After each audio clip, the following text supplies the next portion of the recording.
প্রিয় ছাত্রছাত্রীরা, আজকে আমি তোমাদেরকে এই ভিডিওর মাধ্যমে ইতিহাসে যে সমস্ত প্রশ্নগুলো দেওয়া আছে ক্লাস 8-এর 2025 সালের রায়মার্টিন প্রশ্নবিচিত্রাতে স্কুল নম্বর 3 পেজ নম্বর 261, সেখানে যে সমস্ত প্রশ্নগুলো আছে সমস্ত প্রশ্নের উত্তর আমরা আলোচনা করবো আজকে এই ভিডিওর মাধ্যমে।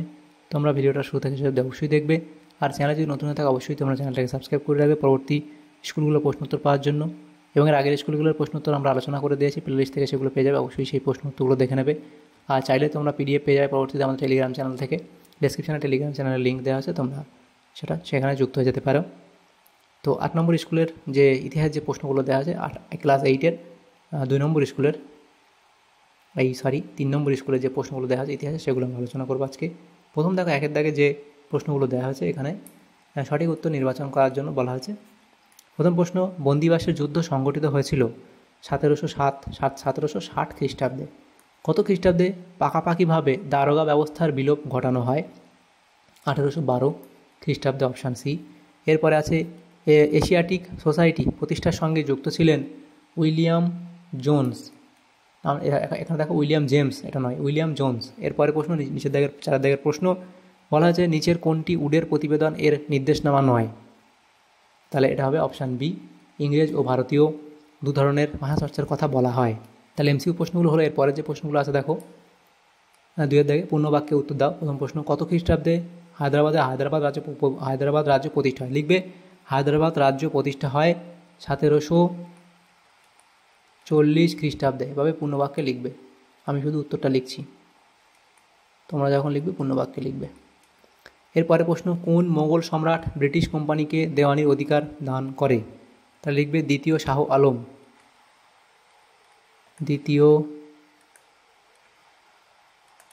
দ্বিতীয় শাহ আলম। এরপরে আছে মাদ্রাজ প্রেসিডেন্সির 2টি প্রশাসনিক কেন্দ্র কি কি ছিল? তাহলে লিখবে যে শীতকালীন, এখানে তোমাদের লিখে দিই এই প্রশ্নের উত্তর, একটা লিখবে শীতকালীন প্রশাসনিক কেন্দ্র, সেটা কোনটা ছিল? লিখবে ওটা কামুন্দ। তাহলে ওটা কামুন্দ। আর গ্রীষ্মকালীন কোনটা? গ্রীষ্মকালীন সেটা ছিল, লিখবে গ্রীষ্মকালীন প্রশাসনিক কেন্দ্র ছিল কি? মাদ্রাজ। এটা হবে কি? মাদ্রাজ। এটা হলো। এরপরে 4 দাগের প্রশ্ন, বাংলার নদীপথগুলি কে প্রথম জরিপ করেন? এটা হবে জেমস রেনেল।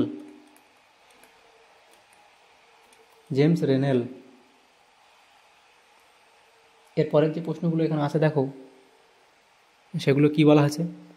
নির্দেশ অনুযায়ী উত্তর দাও। প্রথম প্রশ্ন, সত্য মিথ্যা নির্ণয় করো। লর্ড ডালহৌসি শতবিপ্লব নীতি প্রয়োগের মাধ্যমে ব্রিটিশ ইস্ট ইন্ডিয়া কোম্পানির ক্ষমতা বৃদ্ধি করে। এটা একদম সত্য বলা হয়েছে, তাহলে এটা কি? সত্য। নেক্সট প্রশ্ন, শূন্যস্থান পূরণ করো। ড্যাশ খ্রিস্টাব্দে a grammar of the Bengal language বইটি লিখেছিলেন নাথানিয়েল ব্রাসি হালেদ। এটা হবে 1778 খ্রিস্টাব্দে। নেক্সট প্রশ্ন, প্রদত্ত বিবৃতির সঙ্গে কোন ব্যাখ্যাটি মানানসই লেখো? বিবৃতি কী বলা হয়েছে? ব্রিটিশ আমলে পুলিশি ব্যবস্থার নানা রকম সংস্কার করা হয়। এটা তো আমাদের ব্যাখ্যা এক সঠিক হবে যে ব্রিটিশ কোম্পানির মূল লক্ষ্য ছিল পুলিশি ব্যবস্থার মাধ্যমে আইনের শাসন প্রতিষ্ঠা করা। তাহলে ব্যাখ্যা একটা সঠিক হবে। এরপরের যে প্রশ্নগুলো আছে 4 দাগের প্রশ্ন, নিজের প্রশ্নগুলি 2-3টি বাক্য উত্তর দাও, প্রত্যেকটা প্রশ্নের মান 2 নম্বর করে। ফারুকশিয়ারের ফরমানের মূল শর্তগুলি লেখো। তাহলে ফারুকশিয়ারের ফরমানের শর্তগুলো এখানে তোমরা লিখবে। এরপরে প্রশ্ন, পলাশির লুণ্ঠন বলতে কী বোঝো? তাহলে পলাশির লুণ্ঠন বলে এইসব পয়েন্টগুলো করে লিখবে। এরপরে ছিল, শেষে এই পয়েন্টগুলো করবে, এই অবধি লিখবে পলাশির লুণ্ঠন সম্পর্কে। এরপরে আছে 3 দাগের প্রশ্ন, শিক্ষা বিস্তারে শ্রীরামপুর মিশনারিদের ভূমিকা কেমন ছিল? শ্রীরামপুর তৈয়তরাই, এগুলো পয়েন্ট করে 3টে পয়েন্ট লিখবে, এ অবধি। এরপরে 5 দাগের প্রশ্ন, 6 দাগের প্রশ্নগুলো আলোচনা করব। 5 দাগের প্রথম প্রশ্ন, 4-5টি বাক্যে নিচের প্রশ্নের উত্তর দাও। প্রথম প্রশ্ন 5 দাগের 1, মেকলে মিনিটস কি? তাহলে মেকলে মিনিট বলে পয়েন্ট করে তোমরা এখান থেকে শুরু করবে। টমাস ব্যাবিংটন মেকলে ছিলেন গভর্নর জেনারেল, এখান থেকে শুরু করে এই অবধি লিখবে। এরপরে রেগুলেটিং অ্যাক্টের মূল বক্তব্য কী ছিল? সেটা তোমরা এই অবধি লিখে দেবে। 6 দাগের যে প্রশ্নগুলো আছে দেখো, সেগুলো কি বলা হয়েছে? 6 দাগের প্রথম প্রশ্ন, 6 দাগে বলা হচ্ছে নিচের প্রশ্নগুলির 8-10টি বাক্যে উত্তর দাও, বিকল্প প্রশ্নগুলি লক্ষণীয়। প্রথম প্রশ্ন টিকা লেখো। অধীনতামূলক মিত্রতা নীতি, উত্তর লিখবে শর্তাবলী। এই অধীনতামূলক মিত্র নীতির শর্ত লিখবে, লিখে এই অবধি তোমরা কমপ্লিট করবে। এরপরে সিরাজউদ্দৌলা ও ব্রিটিশ ইস্ট ইন্ডিয়া কোম্পানির সম্পর্কের প্রেক্ষাপটে পলাশির যুদ্ধ সম্বন্ধে বর্ণনা দাও। তো লিখবে এখানে পলাশির যুদ্ধের কারণ বলে পয়েন্ট করবে এখানে, এই পয়েন্টগুলো এখানে তোমরা লিখবে এত অবধি। এরপরে ছিল 3 দাগের প্রশ্ন, বলা আছে 76-এর মন্বন্তর কেন হয়েছিল, এর ফলাফল লেখো। তাহলে 76-এর মন্বন্তরের কারণ লিখবে চড়াহারে রাজস্ব আদায়, অনাবৃষ্টি, রোগ ব্যাধি, এবং ফলাফল কী ছিল, মৃত্যু, কৃষি শিল্পে বিপর্যয়, অর্থ সংকট এবং দ্বৈত শাসনের অবসান।